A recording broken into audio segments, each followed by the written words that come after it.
Hello everybody and welcome back to Grace Nerd. In this video I'm actually going to start a series on the topic of the sovereignty of God. It's going to cover his sovereignty over all of creation as well as specifically our salvation. So this series is basically just going to be based on a short book that I wrote. It was basically a compilation of a blog series. But if you want to basically experience the content for free, I'm thinking I'm just going to walk through each chapter, one video per chapter. And I don't know if I'll stop and do other kinds of videos in between different parts of the series or whether I'll go straight through it. Really depends how I'm feeling as the weeks progress. But we're going to go ahead and start with chapter 1. So let's get started.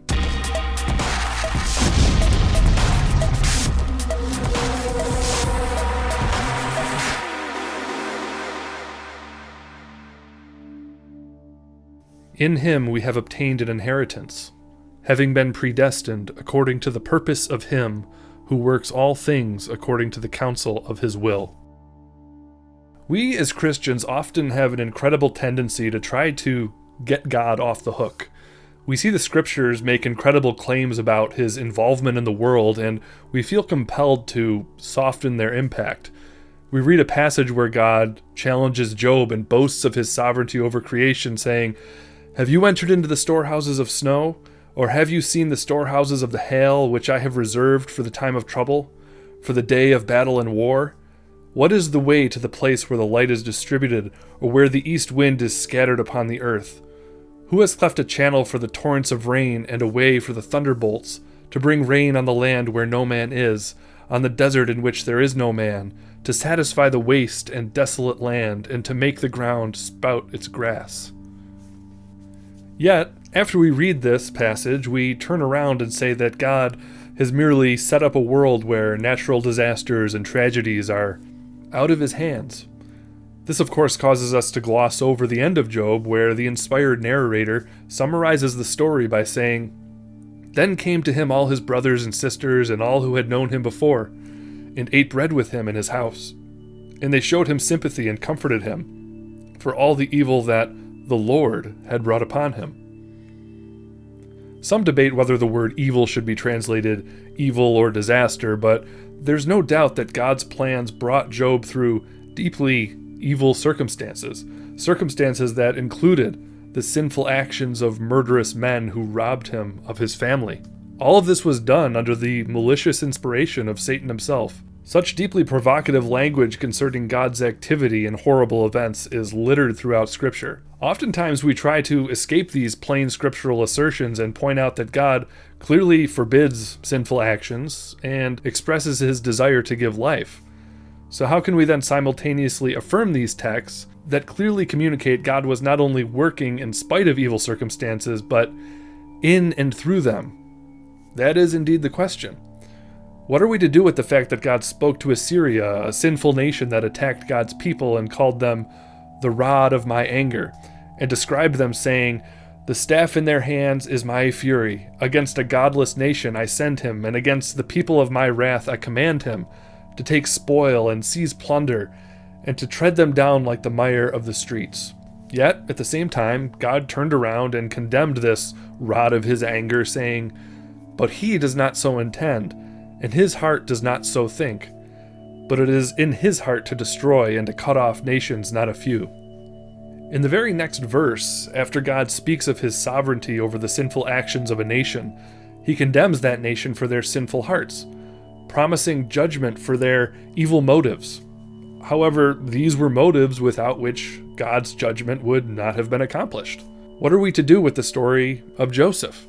In this story, Joseph's brothers, overcome with sinful jealousy, threw him into a pit and sold him into slavery. Yet when all this evil played itself out in Joseph's life and he had become the ruler of Egypt and his brothers' means of salvation, he said to them, "As for you, you meant evil against me, but God meant it for good, to bring it about that many people should be kept alive as they are today."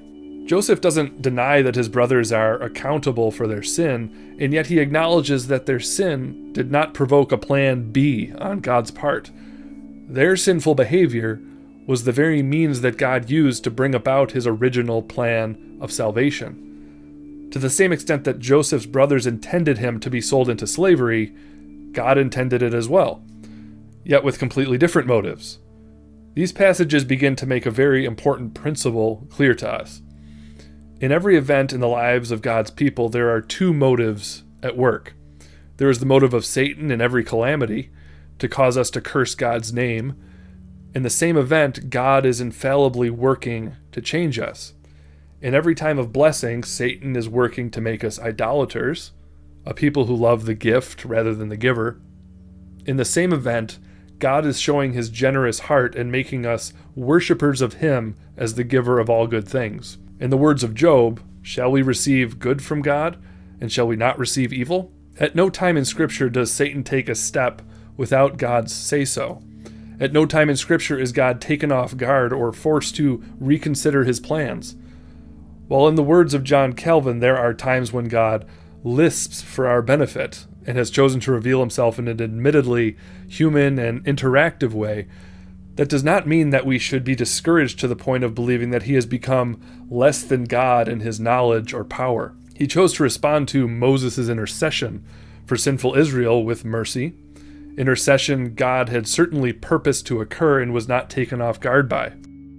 He chose to respond to Abraham's willingness to offer Isaac, a faith God had certainly already known Abraham had. No interaction causes God to change his purpose, a purpose decreed before the foundation of the world. To say otherwise, of course, would mean that God is not omniscient, but adjusts for information and events as he discovers them. While many of us may feel a certain resistance to such a high view of God's sovereign purpose, it is actually this sovereignty that makes God the kind of Savior that could ordain the gospel itself. Hundreds of years before Christ, God spoke through Isaiah concerning this coming of his Son, saying, "It was the will of the Lord to crush him. He has put him to grief when his soul makes an offering for guilt." Peter echoes this idea when he recounts the glory of Christ crucified when he says, "For truly in this city there were gathered together against your holy servant Jesus, whom you anointed, both Herod and Pontius Pilate, along with the Gentiles and the peoples of Israel, to do whatever your hand and your plan had predestined to take place." God not only worked around or in spite of the sinful actions of Herod, Pontius Pilate, and the Gentiles and the peoples of Israel, but their evil in murdering the sinless Son of God was the very tool in God's hands without which the most glorious salvation would not be available to us. We are sinners. Satan is a liar. God is good. God is sovereign. God is working. Sin itself, when it entered into the world, did not provoke a contingency plan in God's eternal decree. In the words of Paul, God's eternal plan was to bring about the praise of his glorious grace.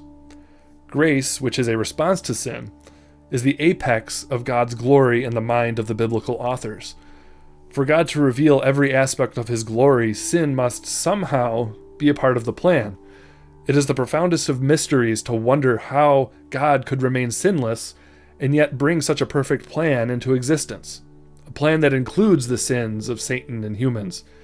Yet out of love for the glory of God, we must embrace this mystery and attribute no evil to the nature of God. It is these truths that make it not only possible, but joyful to embrace words that many of us used to find it so easy to cynically cast aside. God, from all eternity, did, by the most wise and holy counsel of his own will, freely and unchangeably ordain whatsoever comes to pass. If God's knowledge is absolute, and is not added to or falsified by anything outside of himself, then that which takes place in creation cannot be the cause of God's plans. Such a thought would assume that God is a learner of information, a learner who course corrects based on new information and events. God cannot learn from that which he gives existence to in time and space. God's plans are free. God's plans are not forced. God's plans are perfect and good. We are sinful, Satan is a liar, yet God is good, God is sovereign, and God is working. So thank you all so much for watching. I hope you enjoyed this first video in this series. Make sure that you leave a like if you enjoyed it, and subscribe if you want to see more videos like this. Hit the notification bell so you know when they're posted, and we will see you around in the next video. Thanks for watching.